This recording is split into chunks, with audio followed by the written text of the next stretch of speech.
اس سے پہلے کہ کوئی اور لفظ ادا ہوتا وہ عورت اسے کھینچ کر چل پڑی، نہ کوئی وضاحت، نہ کوئی سوال، نہ کوئی تمہید۔ سردار شیان خان کا بنگلہ سامنے تھا، لیکن وہ عورت اسے مرکزی گیٹ کی طرف نہیں لے جا رہی تھی، وہ پچھلے حصے کی طرف جا رہی تھی۔ فدویٰ کے پاؤں گھسٹ رہے تھے، ہاتھ میں ہیل تھی، بال چہرے پر بکھرے ہوئے تھے اور سنہری پوشاک پر سڑک کی گرد تھی، لیکن اس کی آنکھوں میں اب آنسو نہیں تھے، بس ایک سوال تھا، یہ عورت کون ہے اور یہ مجھے کہاں لے جا رہی؟ وہ دونوں ایک چھوٹے سے دروازے سے اندر داخل ہوئیں۔ اندر اندھیرا تھا۔ فدویٰ نے پڑوس میں لگے سیور بلب کی مدھم روشنی میں دیکھا تو وہ ایک چھوٹے سے باغیچے میں تھی۔ قدم رکھتے ہی اس کے پیر میں کانٹا چبھا۔ وہ دھیمے سے کراہی۔ اسی لمحے اس عورت نے اسے ایک چھوٹی 2 سیٹر بینچ پر پٹکا اور پلٹ کر وہ چھوٹا دروازہ اندر سے بند کر دیا، ایک بھاری بھرکم تالے کے ساتھ۔ آپ تالا کیوں لگا رہی ہیں؟ اس نے کانپتے ہونٹوں سے لرزتے ہوئے پوچھا۔ عورت مڑی۔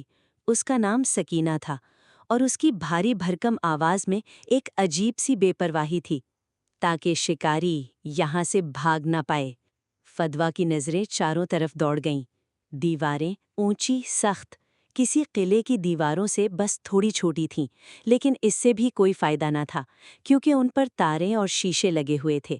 روشنی کم تھی مگر پھر بھی فدویٰ کو 2 CCTV کیمرے دکھائی دے گئے، ایک کونے میں، ایک دروازے کے اوپر۔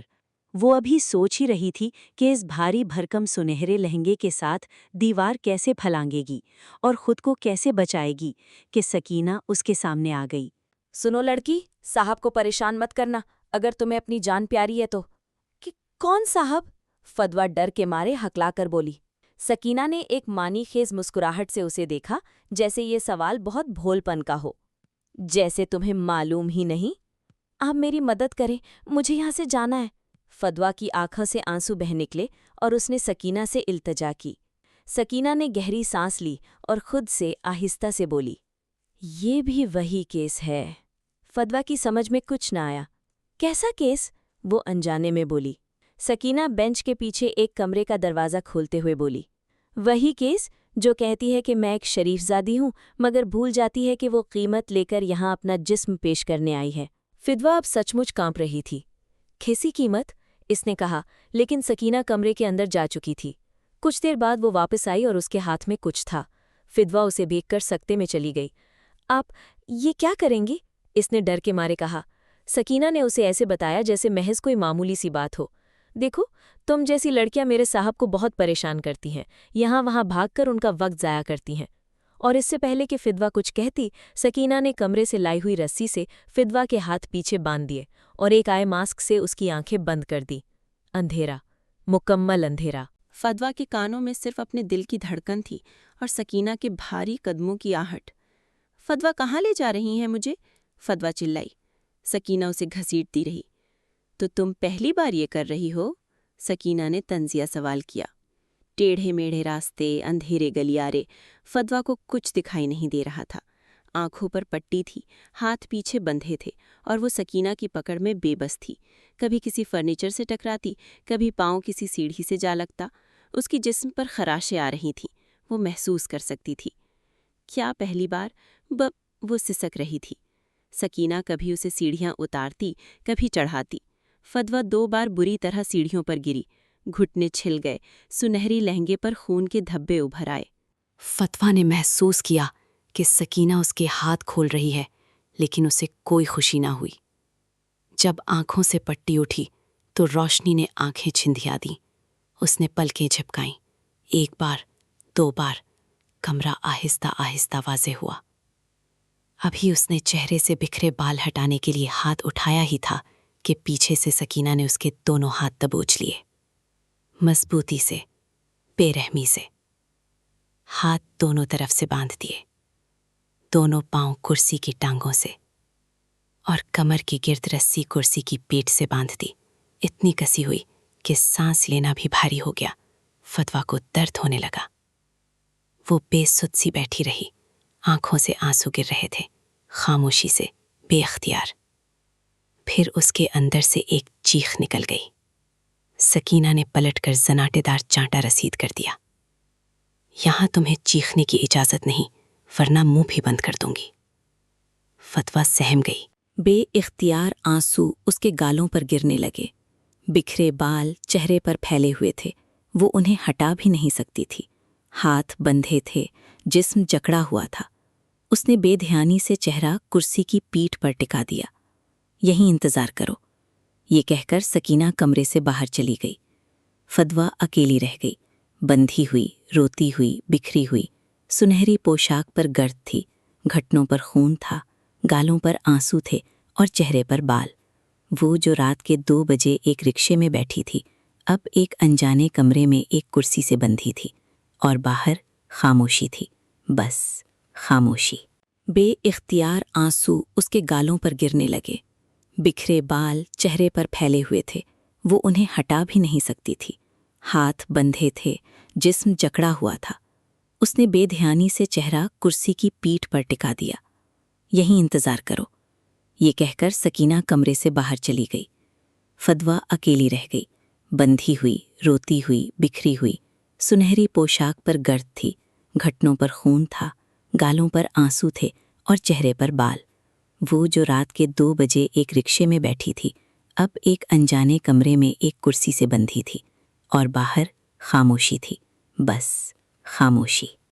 اس سے اس کی عزت تو محفوظ رہتی، لیکن رسیاں مزید کس گئیں۔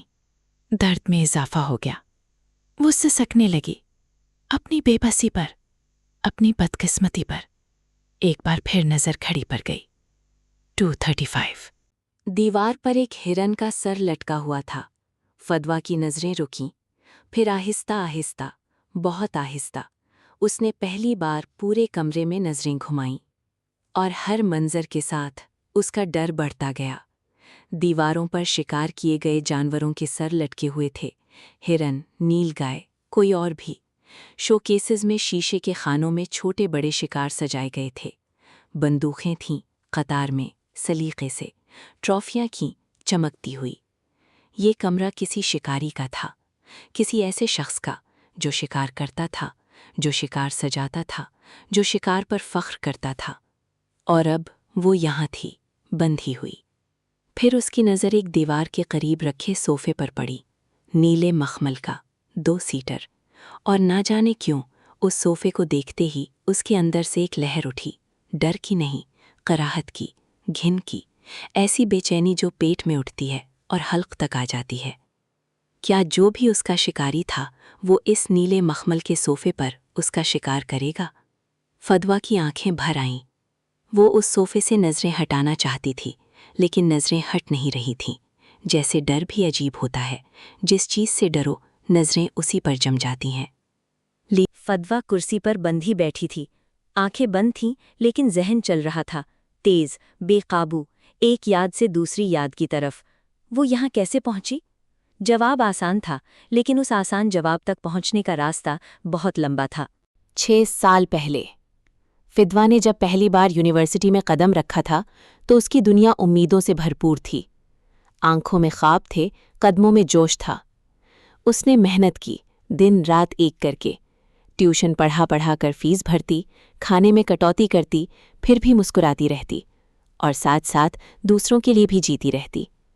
غریب طلباء کی فیس کے لیے چندہ اکٹھا کرنا اسے اچھا لگتا تھا، کیونکہ وہ جانتی تھی کہ ایک غریب کی زندگی کتنی مشکل ہوتی ہے۔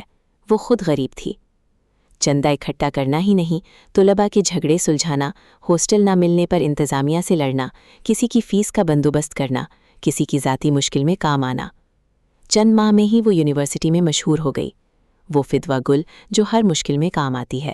پھر یونیورسٹی کے بعد ایک اچھے کالج میں پڑھانے کی نوکری ملی۔